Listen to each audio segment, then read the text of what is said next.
Hello, everyone.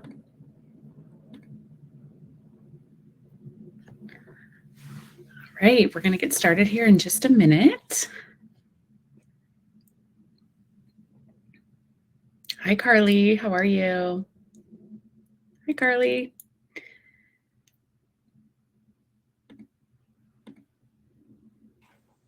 Oh, hey! Here we go.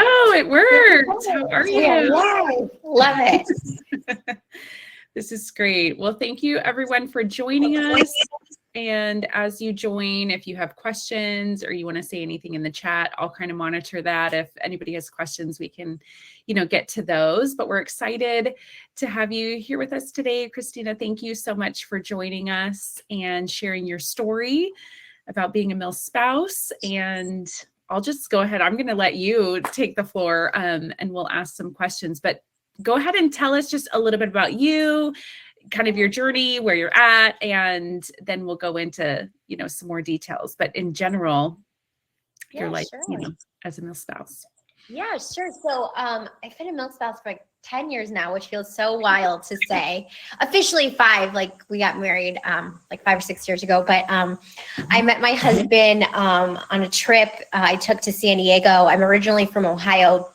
And my husband was stationed in San Diego, and I was visiting my brother who was a Marine stationed there, and they were friends. And I'll never forget, because like my boss at the time, I had just a good job out of college, and he's like, "Don't go down there and fall in love with, any military guy." And I was like, "You're crazy. Like, what are you talking about?" So anyway, long story short, my brother brought along my now husband. I was like, "Oh, he's cute." And so, yeah, we started dating long distance, and then we're stationed in Jacksonville, and now I'm in Chesapeake, Virginia. So I'm a Navy spouse. We've been in the Hampton Roads area for about 7 years now. So awesome. Yeah. And my husband just come home from deployment, and you were so gracious to work with me on that, because we all know, like, oh, Chesapeake Navy, very cool. Okay. Hey, Carly. I love seeing that. Very cool. Yeah, so he was on the bush, like 8.5-month deployment. So Yes, that is. So, no problem. So tell us a little, we're going to get into free life a little bit, towards the end of this chat, but tell us a little bit kind of maybe from your perspective of your story, how it kind of came about, what was your journey, there, and then we'll go into it. Yeah, absolutely. So, I mean, I have both. I have a mental health story and a substance abuse story, as usually happens. But on my husband's first deployment, we were dating at the time, so we weren't married yet. I went to the psych ward for some suicidal ideation and panic attacks. And it was self-admitted. I had lost a job. I was really anxious, like all the different things. And I knew I needed help. And so I was 25 at the time, and I took myself. And so that really was the pivotal moment for me that kind of started this journey towards mental health, sobriety, all of it. And, I won't lie, like, it's been hard as a military spouse. I think a lot of my drinking definitely took off and started as a military spouse. I didn't really drink that much in my early 20s, but that's kind of, we lived in Florida, and that's just kind of the culture, and to fit in, like, that's just like what you do. And then, I just always joke, I'm like, I just took it a little bit farther than everyone else. But it is hard. Like, it's around a lot, right? Yeah. And so every event, everything, it is around a lot. So, and you said initially your husband at the time, he was deployed, correct?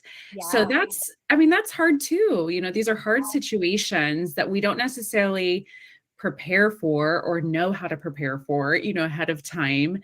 And so sometimes we find ourselves in these difficult situations and figuring out the best ways to cope, with this new life that we're a part of, right? 100%.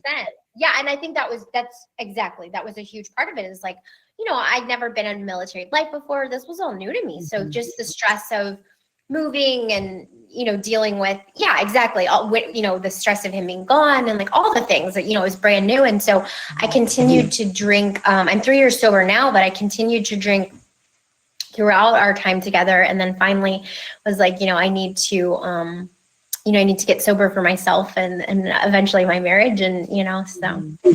Was there something that got you to that point? What was the catalyst that kind of changed, you to decide? Did you decide one day you wanted to be sober? What kind of led up to that? Like, how did you get to that point? Well, it's a great question. I mean, I drank heavily for about 10 years, but I would say there was just one night I just stayed out all night. And my husband actually did say, he's like, I'll leave you if you don't get sober. Like, I can't take this anymore, because I had been going out all the time and, just really living in active addiction without an alcohol addiction. And so when he said that, I was like, wow, okay, like this is serious. Like I didn't realize how much I was hurting him. And so my sober date is February 3rd, 2020. So I got sober at the height of the pandemic. Well, not height of, but like right before the pandemic. And it was a wild experience, but so worth it. Mm-hmm. What did you do for that experience? When you got to that point, you realized, okay, I need help. I need to figure out a different plan with my life. Yeah. What did you do at that point? Did you know where to go? How did you get to that point and then stay there, for the last 3 years? What has that journey been like? Yeah. So yes and no, it's complicated, right? Like sobriety, mental health, I feel like is very hard. And so I did the traditional route. I did AA, Alcoholics Anonymous, a 12-step program, which was really helpful in the first year. Eventually I outgrew that, and we'll probably talk about that as, because it's how I co-founded a company. But so originally I did AA, and then I actually moved back home to Cleveland, Ohio, and did intensive outpatient. And for people that don't know what that is, it's just group therapy.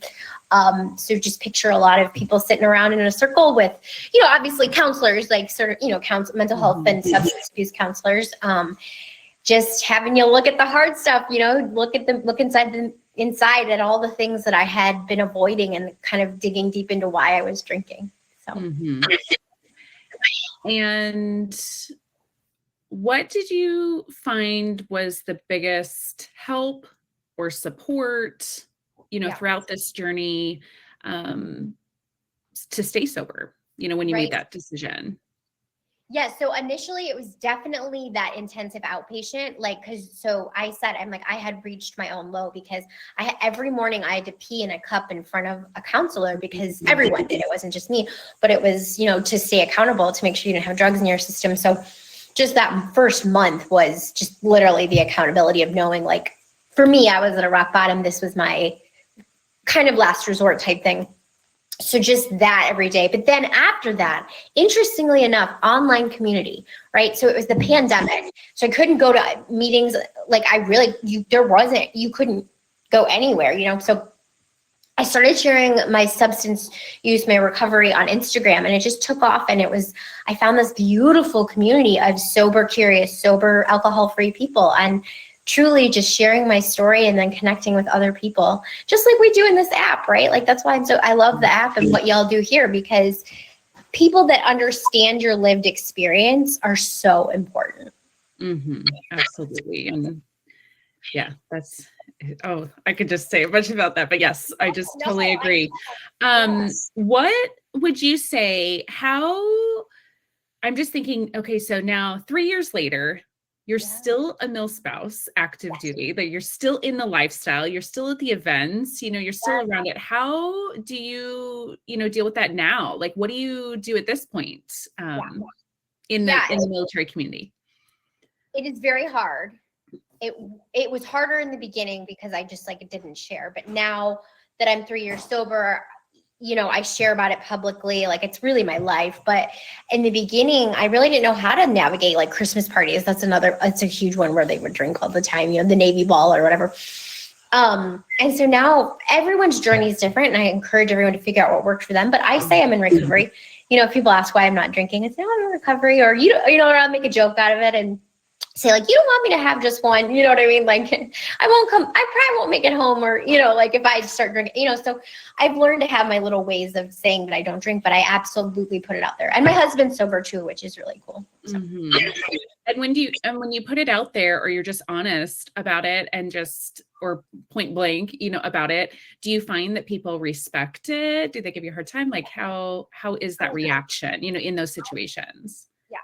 I've never once had someone say something rude. Of course, like I'm sure it could happen, right? Like, but I think we get in our heads more than anything. You know, we think it's one, people just don't care, like for the most part. You know what I mean? Like we've all got our own stuff going on. So like they may think about it for 30 seconds and then it's over. So that's the overwhelming is like, oh, wow, cool. Like good for you. You know what I mean? And then if anything, it's been amazing. I've started some really cool conversations actually with people. So now talk to us a little bit about Free Life and how it came about, how you started, what, you know, the focus is there. For sure. So Free Life is a company based out here. Right now, we're trying to, you know, we want to expand it online especially, but it's a company that helps people get and stay sober and find intentional community. So I mentioned earlier that I had done AA and it wasn't working for me anymore. Just a little too dogmatic, old school. It's over 100 years old, you know, like I really felt like I couldn't find anyone that had my life experience, which is so important in recovery. You really need to find people that you can vent with and talk to and like that kind of thing. And I also, the second piece was I wanted to go out. I wanted to socialize. And there was just, I couldn't find anybody. I live in a military town, heavy drinking, breweries everywhere. Again, fine, but not my vibe anymore. And so I met another sober girl at a coffee meetup and we just kept like hitting it off. And we're like, wait, what if we turn this into a company and then started doing events that were alcohol free? So locally we had like the area's first like networking, alcohol free networking. We have yoga at the beach on Sunday. So it's just like a wide variety of different events that don't center on alcohol and just trying to create intentional community. Mm-hmm. So if somebody wanted more information about Free Life, we can put that in here. We'll put the website, things like that. Any other way to connect? Obviously, if you're local to the 757 area, you can plug into the events and things like that. But anything else you would recommend for somebody if they wanted more information or, you know, where to go from here? Yeah, for sure. So we have a Facebook group. That's an easy way. You can just literally type in Free Life LLC on Facebook so that we don't spam. It's super easy. We put all of the events. People can connect that way. And then Instagram is probably one of the easiest ways. They can follow Free Life LLC on Instagram. All right. Perfect. Any last thoughts, comments? Thank you so much for sharing your story, and any last encouragement for other spouses that may be in the same situation or curious or just kind of navigating the same lifestyle? Yeah, well, I want to say thank you for all that you guys do, and thank you for letting me share my story.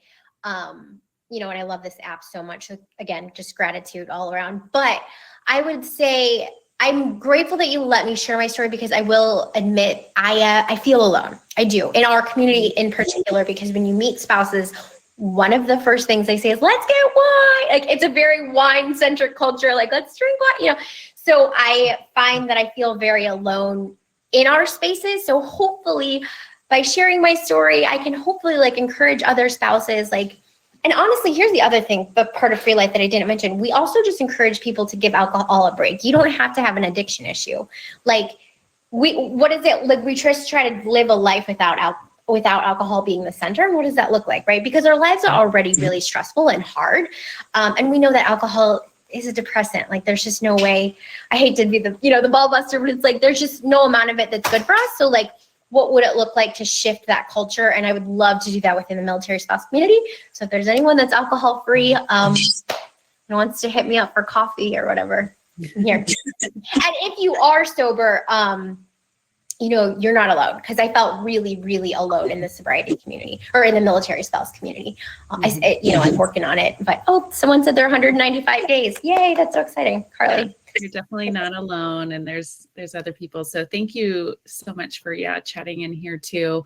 And what we'll do is we'll put in the information if somebody watches this later or wants to connect more.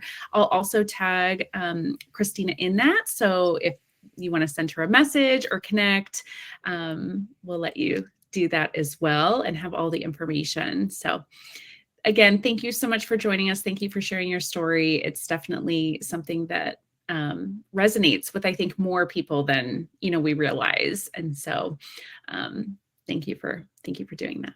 Thank you. I appreciate you. All right, we'll chat soon. Have a great day, everyone.